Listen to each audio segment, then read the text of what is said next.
নমস্কার বন্ধুরা, আমি প্রিয়াঙ্কা চলে এলাম নতুন একটি টপিক নিয়ে, inclusive education versus integrated education.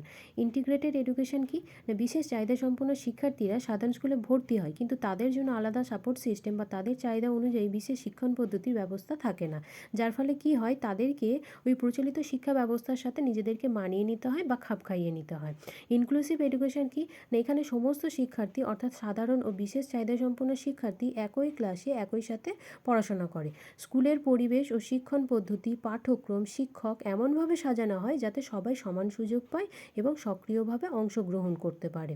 অর্থাৎ সহজভাবে বলা যায়, ইন্টিগ্রেটেড এডুকেশনে স্টুডেন্ট অ্যাডজাস্ট করে স্কুলের সাথে, ইনক্লুসিভ এডুকেশনে স্কুল অ্যাডজাস্ট করে স্টুডেন্টদের সাথে। এই কারণেই আধুনিক শিক্ষা ব্যবস্থায় ইনক্লুসিভ এডুকেশনকে বেশি গুরুত্ব দেওয়া হয়।